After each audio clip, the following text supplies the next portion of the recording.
Hi guys, and welcome to the Swedish lesson.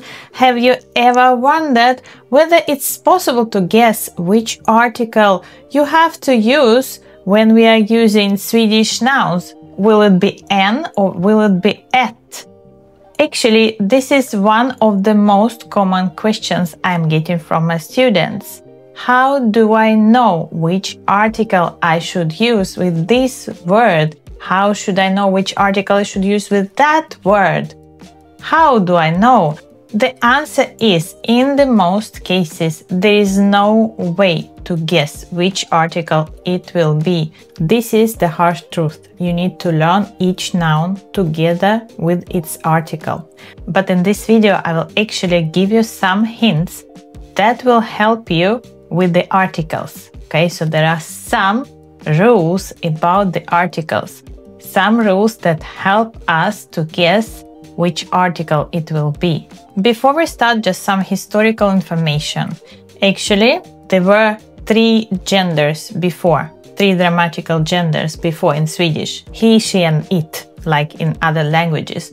But after some time, he and she became one. Okay, so now we have the article en, which was before he and she gender. And then we have also the article et, which is kind of it gender. So that's why in Swedish, approximately 75–80% of all words, of all nouns, have the article en. And the article et is just for maybe 25 or 20% of Swedish nouns. So if you are not sure which article to use the article en, because you will get the bigger chance of getting it right. Let's start with the first hint. The great majority of Swedish nouns denoting people, plants and animals will have an article. Okay, so they will be en words. There are some exceptions. If you learn the exceptions, you will be able to guess the rest of the words denoting people, plants and animals. The exceptions are here. Ett barn, ett syskon, ett helgon, ett foster. But then we have these also, they're not really people, but they're also living entities. Ett troll, ett spöke, ett väsen, and some animals. Ett lejon, ett får, ett djur, and all animals ending in djur, like ett rådjur, ett lodjur, plants, ett träd, ett gräs. But for the rest of the words denoting people, plants and animals, you know now that you will have to use the article en. En kusin, en biolog, en brud, en ros, en björk, en varg, en björn. The second hint, certain suffixes will always have the same article.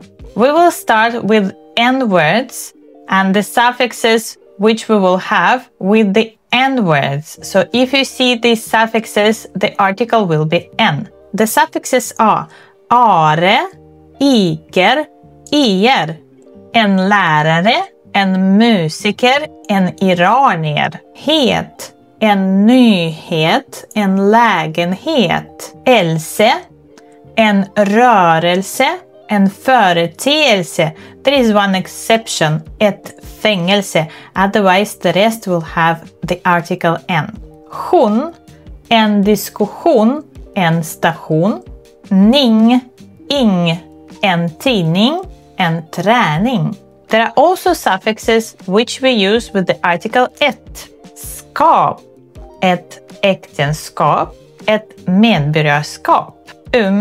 Ett museum, ett faktum.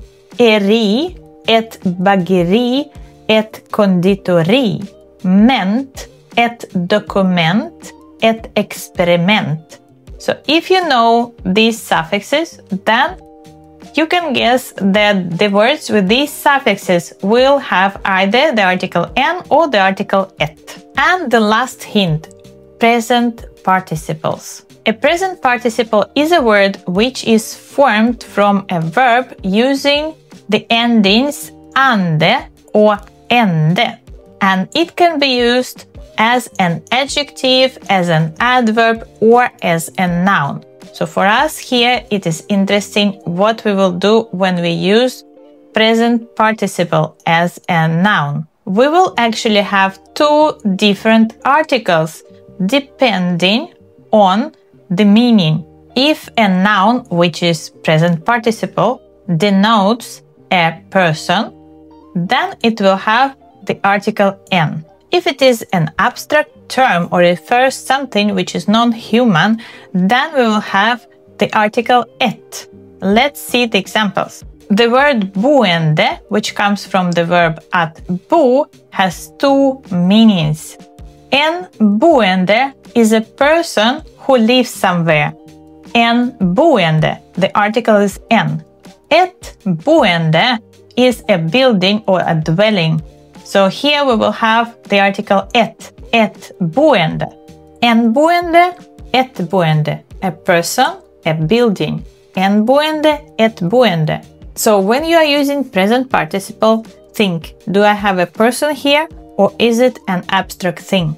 If it's an abstract thing, use the article et. If it's a person, use the article en. That was it for today. So you have 3 hints how you can guess whether the article will be en or et. We were speaking about people, plants and animals that have the article en, and also we were speaking about different suffixes and present participles. Write in the comments if this lesson was helpful and don't forget to subscribe for more useful Swedish.